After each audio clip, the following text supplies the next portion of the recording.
I want you to follow along with me on this, because I got to make a nuanced argument here that if you don't listen to it all, I get hate mail, and it's because people hear what they want to hear and not what I'm actually saying. This is bad and directly undercuts a lot of what we've heard in the past week. To the extent that it is very bad, Hunter Biden was clearly invoking his father's name, claiming his father was with him. We don't know that his father was actually with him. He could have just been saying it. We don't know. There's no evidence. What we do know, though, is that this whistleblower, Gary Shapley, essentially says Joe Biden, Merrick Garland, Christopher Wray, the head of the FBI, and others undermined an investigation into Hunter Biden. What he says specifically is that Hunter Biden attempted to deduct the services of prostitutes and membership in a sex club. And we know Hunter Biden was a member of that sex club because the founder of the sex club in Los Angeles said so. So we have corroborating details on that being true. We know the text message exists off WhatsApp because it was found on the hard drive of Hunter Biden's laptop. We know these things are true. Here's what we also know, and this is why I want to believe, but I also want to be cautious.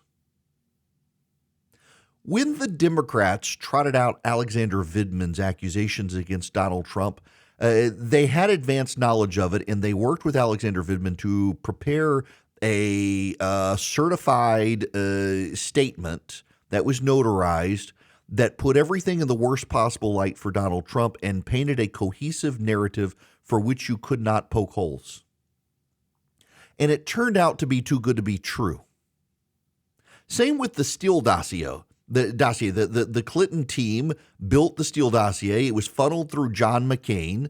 It made all sorts of allegations against Donald Trump and his family collaborating with the Russians, and it turned out to be a bunch of hooey. There were some substantive, truthful details, like a meeting at Trump Tower with someone who may or may not have been a Russian about adoption issues. We don't know. There were other interactions. Those were all in the Steele dossier, and people pointed to those interactions and said, if that's true, then all the rest of this stuff has to be true because we know that stuff happened.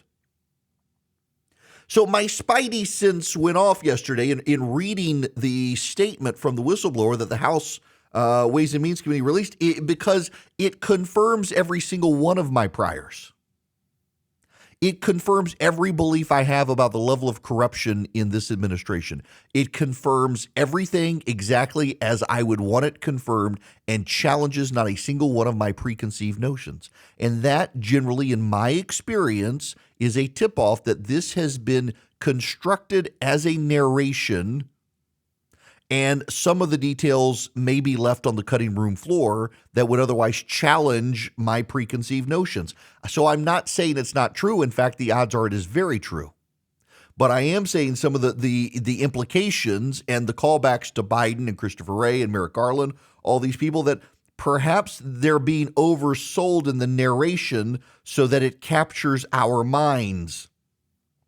A friend of mine who was a lawyer who worked for Trump and others, they have this to say. When I was talking about this the other night, last night with some friends, and he wrote this: that there's too much stagecraft in Washington these days. Nothing's organic. That's the doubt.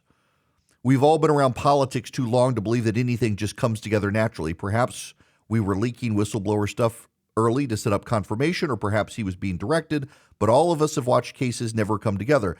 They never got the Clintons on Whitewater and murder, or Trump on Russia collusion, or Biden on this. That's because most evidence is imperfect, witnesses are imperfect, cases are imperfect. So when we're confronted with a perfect story that confirms all of our priors, it has almost certainly been shaped and molded from the beginning to tell us the story. And that's kind of what went off of me. And again, I think it's true.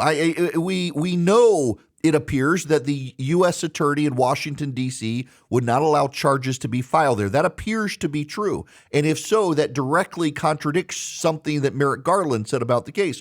We know because the House of Ways and Means has his tax returns that Hunter Biden deducted prostitutes in a sex club. We know that this guy was in charge of the investigation and he wanted further charges against Hunter Biden. What he suggests is not that it was the U.S. attorney in Delaware who backed it all down, but that he was forced to back it all down. And he implicates the FBI director, the attorney general, the president, and others. It's the implications of those people that I question, not that this happened. But I think what we have here is grounds for a much deeper investigation, because clearly preferential treatment was given to Hunter Biden, and clearly they did force the U.S. attorney to walk away from some charges. The question now is why? Because the whistleblower speculates, but the man who would know is the U.S. attorney of Delaware, and we need him to testify under oath before Congress